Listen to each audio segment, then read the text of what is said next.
ഇന്ന് നമ്മൾ വന്നിരിക്കുന്നത് മാർക്കോയുടെ റിവ്യൂ ആയിട്ടാണ്. നമ്മൾ FDFS കഴിഞ്ഞ് വന്നിരിക്കുകയാണ്. രാവിലെ 9 മണിക്കത്തെ ഷോ കഴിഞ്ഞ് ഇപ്പോൾ എത്തിയേ ഉള്ളൂ.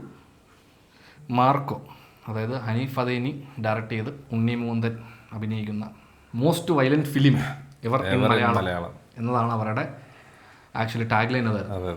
ബോസാൻഗോ പോലൊരു പടം കഴിഞ്ഞ് ഓൾമോസ്റ്റ് വലിയൊരു ഗ്യാപ്പിന് ശേഷം ഹനീഫ് അദേനിയുടെ ഒരു കംബാക്ക് ഫിലിം എന്ന് പറയാവുന്നൊരു സാധനമാണ്. അതെ, കാര്യം അവരെന്താണോ പറഞ്ഞിരുന്നത് അത് അവർ പ്രോപ്പറായിട്ട് ഡെലിവറി ചെയ്തിട്ടുണ്ട്. അതായത് മോസ്റ്റ് വയലൻറ്റ് പടം എന്നവർ പറഞ്ഞെങ്കിൽ പ്രോമിസ് ചെയ്തത് എനിക്ക് തോന്നുന്നു അതിന് മുകളിൽ ഡെലിവറി. അതെ, വയലൻസ് കുറച്ച് കൂടിപ്പോയെങ്കിലേ ഉള്ളൂ.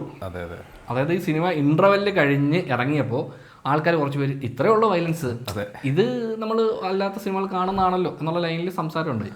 അപ്പം ഞാനോട് നോക്കാം ഇത്രയും ഉണ്ട്, ഇതിനപ്പുറത്തേക്ക് എന്തായിരിക്കും ഒരു കാണിക്കാൻ പോകുന്ന അറിയണമല്ലോ. ഇൻ്റർവെല്ല് കഴിഞ്ഞ് കയറി പിന്നെയും കുറച്ച് നേരം കഴിഞ്ഞ് അങ്ങനെ കുറച്ച് മുമ്പോട്ട് പോയി കഴിഞ്ഞ് അങ്ങോട്ട് കഴിയുമ്പോഴത്തേക്കും ഒരു വലിയ സീക്വൻസ് വരും. ആ സീക്വൻസാണ് ഇവർ ഈ പറഞ്ഞ വയലൻസിൻ്റെ എല്ലാത്തിൻ്റെ എക്സ്ട്രീം. അതെ, ആകത്തുക എന്തൊക്കെ കാണിക്കാവോ അതെല്ലാം അതിനകത്ത് കാണിച്ചിട്ടുണ്ട്. അതെ, എനിക്കൊന്ന് ഓൾറെഡി അതിൻ്റെ ആ സെൻസർ സർട്ടിഫിക്കറ്റ് വന്ന സമയത്ത് കുറേ സീൻസിൻ്റെ ഡിസ്ക്രിപ്ഷൻസ് ഒക്കെ ലീക്ക് വന്നിട്ടുണ്ടായിരുന്നു പുറത്ത്. അപ്പം അത് കണ്ടപ്പോൾ തന്നെ ഭയങ്കര ആ വയലൻസിൻ്റെ എക്സ്ട്രീമിറ്റി എന്താണെന്നുള്ളതിൻ്റെ ഒരു പിക്ചർ അറ്റ്ലീസ്റ്റ് എനിക്ക് തോന്നുന്നു റെഡിറ്റൊക്കെ ഫോളോ ചെയ്യുന്നവർക്കൊക്കെ അത്യാവശ്യം കുറേ കിട്ടിയിട്ടുണ്ടായിരുന്നു. അതിനെ 100% or maybe above that delivery ചെയ്തിട്ടുള്ളൊരു പടമാണ് മാർക്കോ.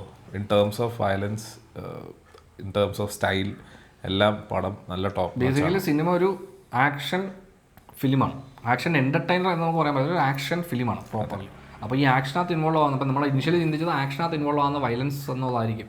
ബട്ട് സിനിമയിൽ അതിനപ്പുറത്തേക്ക് കുറച്ചധികം വയലൻസ് സീക്വൻസ് ഈ ആക്ഷനകത്ത് ഉണ്ടെങ്കിലും ആക്ഷനേക്കാൾ കൂടുതൽ വരുന്നത് ഒരു മേജർ സീക്വൻസിലാണ്. ആ മേജർ സീക്വൻസ് ടുവേർഡ്സ് ക്ലൈമാക്സ് ആണ്. അപ്പോൾ അതിന് ശേഷമാണ് ക്ലൈമാക്സ് ആണ്, വയലൻസിലേക്ക് എത്താനുള്ള ആക്ഷനാണ് പടം മുഴുവൻ. അപ്പോൾ അത്രയും ഒരു എന്താ പറയുക, ഭയങ്കര ബ്രൂട്ടലായിട്ടുള്ള കുറേ സീക്വൻസുകൾ പടത്തിൽ ഉണ്ട്. ആക്ച്വലി ഈ സിനിമയ്ക്ക് ഇങ്ങനെ സർട്ടിഫിക്കറ്റ് കൊടുത്തു, ഇതിങ്ങനെ വയലൻറ്റ് ഫിലിമാണെന്ന് അറിഞ്ഞും ഈ സിനിമ കാണാൻ പോകുന്ന ആൾക്കാരിൽ ഈ പറയത്തില്ലേ ഹൃദ്രോഗികൾ, കുട്ടികൾ, ഗർഭിണികൾ തുടങ്ങിയ ആൾക്കാർ ഈ സിനിമ പലപ്പോഴും ഈ സർട്ടിഫൈഡ് പടങ്ങൾ നമ്മൾ ഇതിനു മുമ്പ് സർട്ടിഫിക്കറ്റ് വയലൻറ്റ് ഫിലിംസ് ഒക്കെ വന്ന സമയത്ത് നമ്മൾ കണ്ടിട്ട് പിള്ളേരെ കൊണ്ടൊക്കെ പടത്തിന് കയറുന്നു. അതുപോലെ ഈ പടത്തിന് കയറി കഴിഞ്ഞാൽ നല്ല അവർക്ക് ട്രോമയായിരിക്കും. അതെ, അതുപോലത്തെ കുറച്ച് പരിപാടികളുണ്ട് പടത്തിൽ. അപ്പോൾ അതുകൊണ്ട് ഈ സിനിമയെ സമീപിക്കുന്നവർ ഒന്ന് ശ്രദ്ധിക്കണം, അത്രേ ഉള്ളൂ. കാര്യം നിങ്ങൾ ഇതിന് പ്രിപ്പയർ ആയിട്ട് പോകാവും. കാര്യം നമ്മളിത് ഫസ്റ്റ് ഹാഫ് കഴിയുന്നവരെ നമ്മൾ നോക്കുമ്പോൾ ഓക്കെ, ഒരു ആക്ഷൻ പടത്തിൽ ഉണ്ടാവുന്ന വയലൻസ്, ഇപ്പൊ കൈ മുറിക്കുക, കാല് മുറിക്കുക, അങ്ങനത്തെ തന്നെ ഉള്ളൂ. അത് കഴിഞ്ഞിട്ട് അങ്ങോട്ട് പിന്നീട് അങ്ങോട്ട് കുറച്ച് ബ്രൂട്ടലാവും. അവിടെ ആ സീക്വൻസ് ശരിക്കും നമുക്കും തന്നെ എല്ലാവർക്കും ഒരു ഇത്രയൊക്കെ ചെയ്തു എന്ന് തോന്നുന്നവരും, എസ്പെഷ്യലി നമുക്ക് തന്നെ കണ്ടിരിക്കാൻ നമ്മളെ എക്സ്ട്രീം വയലൻസ് സിനിമകൾ പോലും, ജാപ്പനീസ് വയലൻസ് പോലും നമ്മൾ ജപ്പാനിൽ കുറേ വല്ലാത്ത ബ്രൂട്ടലി വയലൻസ് ആണ് സിനിമകളൊക്കെ ഉണ്ട്. അതിനെക്കുറിച്ച് പണ്ട് പോസ്റ്റുകൾ എഴുതിയിട്ടിട്ടുള്ളൊരു കാലം ഉണ്ടായിരുന്നു. പക്ഷേ അതുപോലെ നമുക്ക് ഇവിടെ മലയാളത്തിൽ അങ്ങനെതിരെ എസ്പെഷ്യലി കുട്ടികൾക്കൊക്കെ എതിരെയുള്ള വയലൻസ് സീനുകളൊക്കെ നമുക്ക് അതും അതിൻ്റെ ഒരു ബ്രൂട്ടാലിറ്റിയിൽ തന്നെ വിഷ്വലൈസും ചെയ്തിട്ടുണ്ട്. അതിനകത്തൊന്നും യാതൊരു മയവും അതിനകത്ത് ഇത് കാണുന്ന ആൾക്കാർക്ക് തോന്നുന്നു, അതൊന്നും വിഷയമല്ല. ഇത് അറിഞ്ഞ് കാണാൻ പറ്റുന്നവർ കണ്ടാൽ മതി എന്നുള്ള ലൈനിലാണ് അവർ സിനിമ ചെയ്തിരിക്കുന്നത്. സെൻസർ ബോർഡ് പിടിച്ച് ഇച്ചിരി പല ഷോർട്സിന്റെ ഡ്യൂറേഷൻ കട്ട് ചെയ്തു. ഡ്യൂറേഷൻ ഇങ്ങനെ ജസ്റ്റ് നമ്മൾ കാണിച്ചിങ്ങനെ പോകുന്നെങ്കിൽ അതിന് ഒരുപാട് നേരം സസ്റ്റെയിൻ ചെയ്യാതാണ് അവർ നിർത്തുന്നത്. Talking about the best part about the film, action sequences. അതായത് ആക്ഷൻ സീക്വൻസ് നമ്മൾ യൂഷ്വലി കാണുന്ന സിനിമകളിൽ ഈ സ്ലോ മോഷൻ ഇട്ട് കുറച്ച് വലിക്കും, സ്റ്റൈലാക്കാൻ വേണ്ടി. സ്ലോ മോഷനിലും എഡിറ്റിലും ഫാസ്റ്റ് കട്ടൊക്കെ ചെയ്ത് നമുക്ക് പലപ്പോഴും മലയാളത്തിൽ ഭയങ്കര വല്ലാതെ ഡയറക്റ്റ് ചെയ്ത് വെക്കുന്നൊരു സീക്വൻസ് അറിയാം, ഹാൻഡ് ടു ഹാൻഡ് ഫൈറ്റ്സ്. അത് ഭയങ്കര രസമായിട്ട് ഇതിനകത്ത് എടുത്തിട്ടുണ്ട്. ഉണ്ണിമൂന്തൻ എടുത്തിരിക്കുന്ന എഫേർട്ട് ഭയങ്കര. അതായത് ഉണ്ണിമൂന്തൻ ഈ ആക്ഷൻ സീക്വൻസ് സിനിമയിൽ അതിനപ്പുറത്തേക്ക് വലിയ സംഭവങ്ങളൊന്നും നടക്കുന്നില്ല. അതായത് ഭയങ്കര ലീനിയർ ഒരു ത്രെഡ്, ഭയങ്കര സിമ്പിൾ ത്രെഡ്, അത് വെച്ചിട്ട് ആക്ഷൻ ഉണ്ടാക്കാനുള്ള ഒരു ശ്രമമാണ്. അങ്ങനെയൊന്നുമില്ല. നമുക്കറിയാം ഈ പ്രെഡിക്റ്റബിലിറ്റിയാണ് പടത്തിന്, പ്രെഡിക്റ്റബിൾ പടമാണ്. പക്ഷെ അതിനകത്ത് അവർ ആ സിനിമയെ ഭയങ്കരമായിട്ട് നല്ല രീതിയിൽ എഡിറ്റ് ചെയ്ത് ഒരു സ്റ്റാർട്ട് ടു എൻഡ് നമുക്ക് ബോറടിക്കാതെ, ഒരു നിമിഷം പോലും ബോറടിക്കാതെ ഭയങ്കര ഫാസ്റ്റ് പേസിൽ പടം ഓടിപ്പോകുന്നുണ്ട്.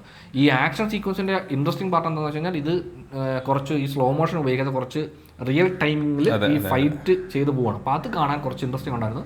പിന്നെ കുറച്ച് സ്ഥലത്ത് ഈ ക്യാമറ ഇവർ ഈ ഒരു സിംഗിൾ ഷോട്ട് പോലെ സ്റ്റിച്ച് ചെയ്തൊരു ഹൈലി കൊറിയൻ മൂവീസിൽ നമ്മൾ പലപ്പോഴും കാണുന്ന കൈൻഡ് ഓഫ് ഈ ഗാങ്സ്റ്റർ മൂവീസിലൊക്കെ ഒരുപാട് കാണുന്ന, എനിക്ക് ഓൾഡ് ബോയിൽ സിമിലർ ഒരു സീക്വൻസ് ഉണ്ട്. അത്ര സിമിലർ അല്ല, എന്നാലും അതുപോലെ അതായത് ഒരു ഭയങ്കര കൺജസ്റ്റഡ് ആയിട്ടുള്ള ഒരു ഏരിയയിൽ നടക്കുന്ന ആക്ഷൻ സീക്വൻസ്, അത് നല്ല രസമാണ്, നല്ല രസമായിട്ട്. പക്ഷെ അവിടെ ഒരു ചെറിയ പ്രശ്നം എന്ന് വെച്ചാൽ ചിലർക്ക് ഈ ക്യാമറ വർക്ക് ചിലപ്പോൾ ഭയങ്കര കൺഫ്യൂസിങ് ആണ്. അത് എസ്പെഷ്യലി ഞങ്ങൾ പടം കണ്ടത് ഏറ്റവും ഫ്രണ്ട് ചെയ്യുന്നത്, അപ്പം നമുക്ക് ഭയങ്കര ക്ലോസ് അപ്പ് ടു സ്ക്രീൻ ആയതുകൊണ്ട് കുറച്ച് ഒരു ഇത് വന്നു. എന്താ പറയുക, അത് കുറച്ചുകൂടെ ബാക്കിൽ നിന്നത് കാണുമായിരുന്നെങ്കിൽ അത്രയും പ്രശ്നം ഉണ്ടാക്കാൻ തോന്നുന്നു അല്ലേ? അതായത് അതിൽ ഫുള്ളി ഹാൻഡ് ഹെൽഡ് ആണ് ക്യാമറ. അപ്പോൾ അതുകൊണ്ട് തന്നെ ഭയങ്കര മൂവ്മെന്റ്സ് ഭയങ്കര മൂവ്മെന്റ്സ് ഉണ്ട് ആ ഷോർട്സിൽ. ഭയങ്കര രസമായിട്ടാണ് ചെയ്തിരിക്കുന്നത്. എൻ്റെ ഒരു മലയാളം പടത്തിൽ നമുക്ക് ഇത്രയും ഗംഭീര ആക്ഷൻ, അത് ഭയങ്കര റിയലിസ്റ്റിക് ആയിട്ടും അതിൻ്റെ ആ ഒരു എസ്പെഷ്യലി ഉണ്ണിമൂന്തനെ പോലെ അത്രയും ബിൽറ്റ് ആയിട്ടുള്ള ഒരാളുടെ ഇടി, അതും ഈ ലവ്സ് ആക്ഷൻ, അത് നമുക്ക് എത്ര എൻജോയ് ചെയ്താണ് പുള്ളി ചെയ്യുന്നതെന്നുള്ളത് നമുക്കത് കാഴ്ചയിലേക്ക് കിട്ടും. അത് ഭയങ്കര ത്രില്ലിംഗ് സാധനമാണ്. വയലൻസ് നമുക്ക് അത്ര വലിയ പ്രശ്നമില്ല, നമുക്കത് നമ്മൾ എക്സ്പെക്ട് ചെയ്യുന്ന അല്ലെങ്കിൽ അങ്ങനത്തെ സംഭവമായതുകൊണ്ട് അത് നമുക്ക് കുറച്ച് രസമായിട്ടൊക്കെ തോന്നും. പിന്നെ ഈ സിനിമയുടെ ഒരു മേജർ ഡ്രോബാക്കായിട്ട് എനിക്ക് ഫീൽ ചെയ്തത് ഈ റൈറ്റിംഗ് ആണ്. അതായത് ഇവർ ഒരു എന്താ പറയുക, ഭയങ്കര ഡീറ്റെയിൽ കൊടുക്കാതെ വളരെ ബേസിക് ലെവലിൽ ഡ്രാമ വർക്കൗട്ട് ചെയ്യാൻ ഒരു ഇമോഷണൽ എലമെന്റ് അതിനകത്ത് കൊണ്ടുവരാനുള്ളൊരു ശ്രമം നടന്നിട്ടുണ്ട്. പക്ഷേ അത് അത്രത്തോളം നമുക്ക് കണക്ട് ആവുന്ന ഒന്നല്ല എന്നാണ് എനിക്ക് മനസ്സിലായത്. ബട്ട് സ്റ്റിൽ നമുക്കതൊരു പ്രശ്നമല്ല. അതായത് അങ്ങനെ വേണമെന്ന് നിർബന്ധമൊന്നുമില്ല. സിനിമ എൻജോയ് ചെയ്യാൻ അതിൻ്റെ ആവശ്യമില്ല. സിനിമ നമുക്ക് കണ്ട് രസിക്കാവുന്ന ടൈപ്പ് ഒരു പടമാണ്. പക്ഷേ ഇത് നമുക്ക് അങ്ങോട്ട് ഭയങ്കരമായിട്ട് ഇടിക്കടാവനെ എന്ന് നമുക്ക് തോന്നുന്നില്ല. നമുക്കിപ്പോൾ RDXL പോലും നമുക്ക് ആ ഒരു സംഭവം ഫസ്റ്റ് പടത്തിന്റെ ആ ഒരു സ്റ്റാർട്ടിങ് സീക്വൻസിൽ തന്നെ നമുക്ക് ആ ഒരു ഇമോഷണൽ കണക്ട് പടം തരുമായിരുന്നു.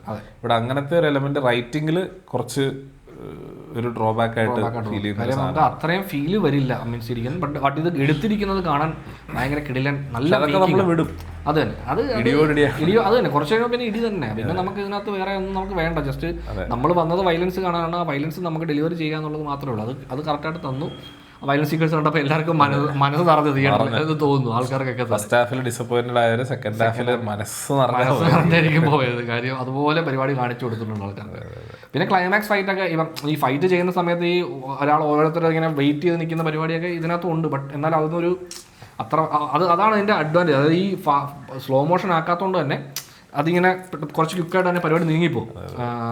ബാക്കിയുള്ളവർ ഇങ്ങനെ ബാക്കിൽ ഇങ്ങനെ അവരവിടെ കൂട്ടത്തിന് വെയിറ്റ് ചെയ്ത് നിൽക്കുന്ന ആ ഒരു പരിപാടി അത് ഉണ്ടെങ്കിലും അതത്ര ഭയങ്കരമായിട്ട് പ്രശ്നമല്ലാത്ത രീതിയിൽ അങ്ങ് പൊക്കോളും. സ്മൂത്തായിട്ട് ആ സാധനം ഇടിച്ചടിച്ചങ്ങ് പൊക്കോളും. ഹനീഫ് അദേനി എന്ന ഡയറക്ടർ ആക്ച്വലി ഒരു കിടിലൻ മേക്കറാണ്. അതായത് ഒരു ഫിലിം മേക്കിംഗ് വൈസ് ഇത് ഭയങ്കര കിടിലൻ മേക്കിംഗ് ആണ്. അതായത് നമ്മൾ ഈ മലയാളം ഫസ്റ്റ് പടം തൊട്ട് നമ്മളത് എന്നാലും പുള്ളി ഇപ്പൊ ചെയ്തത് വെച്ചിട്ട് എനിക്ക് തോന്നുന്നു ഇതിന്റെ മേക്കിംഗ് ആണ് കുറച്ച് സ്പെഷ്യൽ. ഇതുപോലൊരു പടം എടുക്കുമ്പോഴത്തേക്ക് മലയാളത്തിലുണ്ടാകുന്ന ലിമിറ്റേഷൻസിനെ ഒന്നും വകവെക്കാതെ 100% ആ ഒരു ജോണറിനോട് നീതി പുലർത്തിയിട്ടുള്ളൊരു പടമാണ്. അതെ. അപ്പോൾ ആ മേക്കിങ്ങിന് ഭയങ്കരമായിട്ട് പുള്ളി എഫേർട്ട് ഇട്ടു. ബട്ട് ആ റൈറ്റിംഗ് വൈസിൽ കുറച്ചുകൂടെ ശ്രദ്ധിച്ചിരുന്നെങ്കിൽ ഈ ഇമോഷൻ നമുക്കൂടെ വർക്കായി കഴിഞ്ഞാൽ, ഇപ്പോൾ ഈ മാർക്കോയുടെ ഇമോഷനാണ് നമുക്ക് വർക്കാവേണ്ടത്. അപ്പോൾ മാർക്കോ പോയി ഫൈറ്റ് ചെയ്യുന്ന സമയത്ത് ആ ഇമോഷൻ നമുക്ക് വർക്കായാൽ നമുക്കത് ഡബിൾ എഫക്റ്റ് ആയിരിക്കും. അപ്പോൾ ആ അത്രയും ഇമോഷണലി നമുക്ക് കണക്ട് ആയില്ല. മീൻസ് ഞങ്ങൾക്ക് കണക്ട് ആയില്ല എന്നുള്ളതാണ്. ചിലപ്പോൾ കാണുന്നത് പലർക്കും അത് കണക്ട് ആവാം. അപ്പോൾ അങ്ങനെ കണക്ട് ആയി കഴിഞ്ഞാൽ നിങ്ങൾക്ക് ഭയങ്കര ഇതായിരിക്കും. ക്ലൈമാക്സ് ഒക്കെ കാണുമ്പോഴേ സീക്വൻസ് നേരത്തെ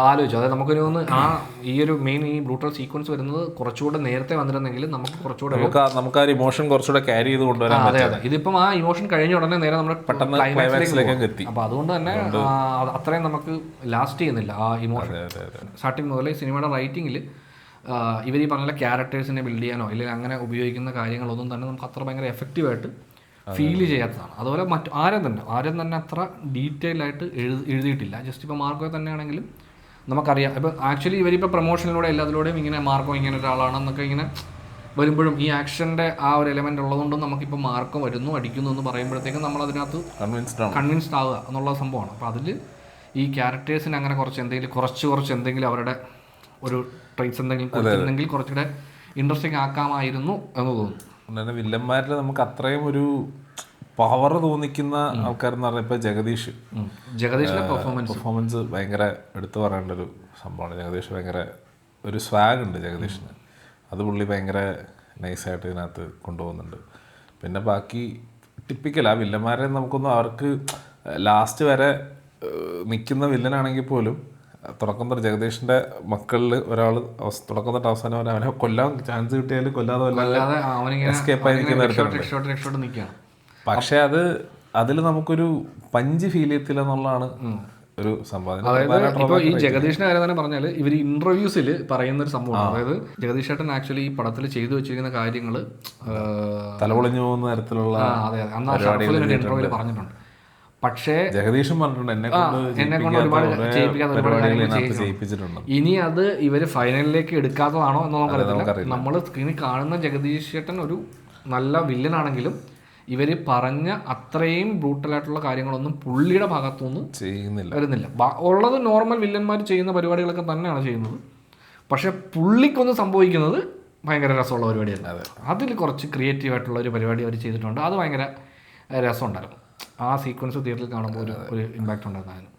പിന്നെ സിദ്ദിഖിൻ്റെ പെർഫോമൻസ് നോക്കുകയാണെന്നുണ്ടെങ്കിൽ അത് അത്യാവശ്യം രസമുള്ളൊരു പരിപാടിയായിരുന്നു. പിന്നെ നമുക്ക് പറയാനാണെങ്കിൽ കുറച്ച് രസമുള്ള സംഭവങ്ങൾ ഇപ്പം ഇവരുടെ കോസ്റ്റ്യൂംസ് ഭയങ്കര രസമാണ്. എല്ലാവരും നല്ല രസമായിട്ട് കോസ്റ്റ്യൂംസ് ഉപയോഗിച്ചിട്ടുണ്ട്. അത് സ്റ്റൈലിഷ് ആണ് അല്ലേ. പക്ഷേ ഇപ്പോൾ ഉണ്ണി മുഹമ്മദ് ആക്ച്വലി പടത്തിൽ എവിടെയാണേലും ഈ പുള്ളിക്ക് രണ്ട് ഡ്രസ്സാണ് എപ്പോഴും നമ്മൾ കാണുമ്പോൾ. ഒന്ന് കോട്ടും ഫുൾ ടൈം സ്യൂട്ടോ അല്ലെങ്കിൽ ഇത് അത്രയും നമ്പർ ഓഫ് ലെയേഴ്സ് ഒരുപാട് പുള്ളി നടക്കുന്നത്. അതുപോലെ വീട്ടിലാണെങ്കിൽ മറ്റേ ഒരു സ്ലീവ്ലെസ് ഇന്നർ ബനിയനാണ് ഉപയോഗിക്കുന്നത്. ഈ രണ്ട് കോസ്റ്റ്യൂമിലാണ് നമ്മൾ ഉണ്ണി മുഹമ്മദിനെ ത്രൂ ഔട്ട് പടത്തിൽ കാണുന്നത്. അതിൽ മെജോറിറ്റി ഓഫ് സ്ക്രീൻ ടൈമിലും അദ്ദേഹം കോട്ടാണ് ഇട്ടിരിക്കുന്നത്. അപ്പം നമ്മളിങ്ങനെ ജസ്റ്റ് ഇങ്ങനെ തമാശ ഇത് കേരളത്തിൽ കൊച്ചിയിൽ നടക്കുന്ന കഥ പോലെയാണ്. അപ്പം നമുക്ക് ഇത്രയും ചൂടത്ത് അല്ല ഇത് ആക്ച്വലി ഇത് ഒരു കുറവൊന്നുമല്ല. ഇതിപ്പോൾ ഞങ്ങൾ ജസ്റ്റ് നമ്മൾ വെറുതെ നമ്മളിപ്പം സിനിമ കാണുമ്പോൾ നമ്മളിങ്ങനെ കുറച്ച് വരുന്ന കാര്യങ്ങൾ അത്രേ ഉള്ളൂ. ഇത് പടത്തിന് അതൊരു വലിയ ഡ്രോബാക്ക് ആയിട്ട് അങ്ങനെ പറയാനൊന്നുമല്ല. ഇത് ജസ്റ്റ് നമ്മൾ ഫൺ പോലെ പറയുന്ന സംഭവമാണ്. അപ്പോൾ നമ്മൾ ആലോചിച്ച് നോക്കുമ്പോൾ ഇങ്ങനെ ഫുൾ ടൈം ഇങ്ങനെ കോട്ടൊക്കെ ഇട്ട് എല്ലായിടത്തും ഇങ്ങനെ നടക്കുന്നത് കൊണ്ട് നമുക്ക് നോക്കുമ്പോൾ ഇവരെ മറ്റു കോസ്റ്റ്യൂമുകളിൽ ഇപ്പം നമ്മൾ കുറച്ചുകൂടെ ഇപ്പം നമ്മൾ ഈ ക്യാരക്ടേഴ്സിന് എനിക്ക് തോന്നുന്നു എല്ലാവർക്കും കോസ്റ്റ്യൂം കുറവാണ്. അതെ എല്ലാവർക്കും മോസ്റ്റ് ഓഫ് ദി ആൾക്കാർ അത് അവരൊരു പാലറ്റ് കളർ പാലറ്റൊക്കെ ചൂസ് ചെയ്തുകൊണ്ട് തന്നെ ഇവർ ഈ ബ്ലാക്ക് ഭയങ്കരമായിട്ട് സിനിമയിൽ യൂസ് ചെയ്തിട്ടുണ്ട് ത്രൂ ഔട്ട് ഈ കോസ്റ്റ്യൂംസിൽ. അതുകൊണ്ട് ആയിരിക്കണം എല്ലാവർക്കും ഇങ്ങനെ ഈ സ്യൂട്ടും ഇതൊക്കെ ഇട്ട്. അപ്പോൾ അതിലും നമ്മൾ ഈ ആക്ച്വലി പടവും നമ്മളും തമ്മിൽ ഈ കണക്ട് ചെയ്യാനുള്ള ഒരു ടൂളായിട്ട് നമുക്ക് ഈ കോസ്റ്റ്യൂംസിനെ ഉപയോഗിക്കാൻ പറ്റുമല്ലോ സാധാരണ. ഇപ്പോൾ ഇവരൊരു യൂഷ്വലി ഇപ്പം നമ്മൾ ഇവർ ഒരു ടേബിളിന് ചുറ്റും ഇവരിങ്ങനെ ഒരു മീറ്റിംഗ് കൂടുമ്പം എല്ലാവരും ഈ സ്യൂട്ടും കോട്ടുകൊണ്ടിരിക്കുകയാണ്. അപ്പോൾ അതിൽ ഈ പറഞ്ഞ കുറച്ചൊരു ആൾക്കാർ ഇപ്പം നമ്മൾ ഈ ഗ്യാങ്സ്റ്റേഴ്സ് എന്ന് പറയുമ്പോൾ എല്ലാവരും ഈ ഡ്രസ്സ് ഇട്ടിരിക്കണം എന്നുള്ളൊരു സംഭവം.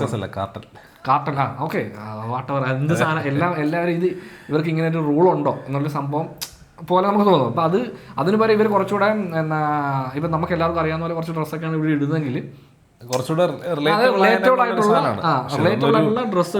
ഇതൊക്കെ നമ്മള് നമ്മുടെ പടം കണ്ടു കഴിഞ്ഞിട്ടല്ലോ കണ്ടോണ്ടിരിക്കുക നമ്മുടെ റാൻഡം ചിന്തകളിൽ വരുന്ന സാധനങ്ങളാണ്. ഇതൊക്കെ കാണുന്ന എല്ലാവർക്കും ചുമ്മാ തോന്നാം അത്രേ ഉള്ളൂ. പക്ഷെ സിനിമ ആസ്വദിക്കുന്നതിൽ ഇതൊന്നും ഒരു പ്രശ്നമേ അല്ല. ഇതൊക്കെ ജസ്റ്റ് വെറുതെ റാൻഡമായിട്ട് നമുക്ക് ഇങ്ങനെ തോന്നുന്ന കാര്യങ്ങളാണ്. നമ്മൾ ഏത് പടം കണ്ടാലും നമ്മൾ സംസാരിക്കുമല്ലോ അത്രേ. ഇത് ലോജിക്ക് നോക്കുക എന്നുള്ള ലോജിക്ക് എന്ന് പറയുന്ന സംഭവം നമ്മൾ എപ്പോഴും ഒരു സിനിമയ്ക്കകത്തുണ്ട്. അത് നമ്മൾ ലോജിക്ക് ഇല്ല എന്ന് പറഞ്ഞ സിനിമകൾ പോലും ഈ ലോജിക്കുണ്ട്. സിനിമയ്ക്കകത്തൊരു ലോജിക്ക് ഉണ്ടാവുക എന്നുള്ളത് അത് നമ്മുടെ റിയൽ ലൈഫായിട്ടുള്ള ലോജിക്ക് ഉണ്ടാവുക എന്നുള്ള സംഭവത്തില്ല. ഇവർ ആക്ച്വലി ഈ സിനിമ സെറ്റ് ചെയ്തിരിക്കുന്ന ഒരു വേറൊരു കൊച്ചി ഒരു പാരലൽ കൊച്ചി അങ്ങനെ പറയാം. അതായത് അവിടെയാണ്. അപ്പോൾ ആ സിനിമയ്ക്കകത്ത് ലോജിക്ക് വെച്ചിട്ട് ആൾക്കാർ ഇങ്ങനെയാണ് അവരുടെ പോലീസ് ഇല്ല. പോലീസ് ഉണ്ടെങ്കിലും ആ പോലീസിന് സിനിമയിൽ പ്രത്യേകിച്ച് ഒന്നും ചെയ്യാനൊന്നും ഇല്ല. പോലീസ് കുറച്ച് സീനിൽ വന്നു പോകുന്ന ഇതാണ്. അപ്പോൾ അവിടെ ഇത്രയും വലിയ സംഭവം നടക്കുമ്പോൾ അവർ ഇതിനകത്ത് ഇൻവോൾവ് ആവാത്ത പോലെ. അപ്പോൾ ആക്ച്വലി അത് ഒരു ഭയങ്കര ഒരു ക്രൈം വേൾഡ് പോലെയാണ് അവർ അതിനെ സെറ്റ് ചെയ്തിരുന്നത്. കൊച്ചി അങ്ങനെയാണ് അവതരിപ്പിച്ചത്. ഗോതം സിറ്റി അത് തന്നെ ഇത് നമ്മുടെ കൊച്ചിയാണെന്ന് പറയാൻ പറ്റത്തില്ല. അതൊരു പാരലൽ എലമെന്റ്സ് അവർ യൂസ് ചെയ്തിട്ടില്ല. അത് തന്നെ നമ്മളിപ്പോൾ റിയൽ ആയിട്ട് കാണുന്ന പല കാര്യങ്ങളോ അല്ലെങ്കിൽ ഇത് റിയാലിറ്റിയോട് ചേർന്നൊക്കെ കാണിക്കാൻ കുറെ സിഗ്നേച്ചർ ഷോട്ട്സും കാര്യങ്ങളും എവിടെയല്ല. ഇത് അങ്ങനെ ഒന്നും പ്ലേസ് ചെയ്യില്ല. ഇവർ ജസ്റ്റ് വേറെ ഡയലോഗിലൂടെ പോകുന്നതാണ് ഇത് കൊച്ചിയാണെന്നൊക്കെ പറഞ്ഞ് പോകുന്നത്. അപ്പുറത്തേക്ക് വേറെ പ്രത്യേകിച്ച് അങ്ങനെ നമ്മൾ അതായത് അതാ പറഞ്ഞത് അത് നമ്മളിലേക്ക് അടുപ്പിക്കാൻ വേണ്ടി അത്ര വലിയ ശ്രമങ്ങൾ നടന്നിട്ടില്ല.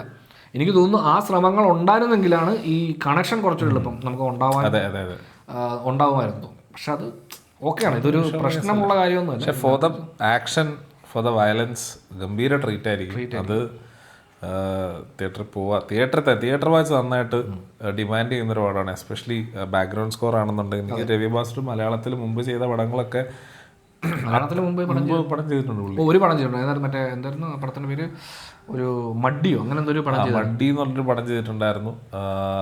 പക്ഷെ അതൊന്നും നമുക്കത്ര എനിക്ക് പുള്ളി ആ കന്നഡ വിട്ട് ചെയ്ത ഒരു പടത്തിലും ഒരു രവി ഭാസ്കർ സിഗ്നേച്ചർ സാധനം അത്ര ഫീൽ ചെയ്തിട്ടില്ല. പക്ഷെ ഇതില് ഭയങ്കര ലൗഡായിരുന്നു. പക്ഷെ അങ്ങനെ ഒരു അതിലൊക്കെ ഭയങ്കര ഒരു നൈസ് ഒരു ലൈൻ ഡ്രോ ചെയ്തിട്ടുണ്ട് അവര്.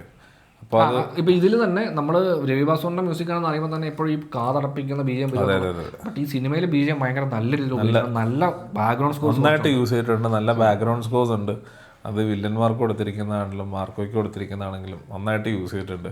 സൈലൻസ് ഉണ്ട് ഫൈറ്റിൽ. അതെ അതെ, അതായത് ഒരു ഫൈറ്റ് സീക്വൻസിൽ ബാക്ക്ഗ്രൗണ്ട് സ്കോർ ഇല്ലാതെ കുറച്ച് നേരത്തേക്ക് ഒരു ഫൈറ്റിന്റെ സൗണ്ട് മാത്രമേ ഉള്ളൂ, ബാക്ക്ഗ്രൗണ്ട് സ്കോർ ഒന്നും. അതൊക്കെ ഭയങ്കര രസകരമായിട്ട് ചെയ്തേക്കുന്നത്.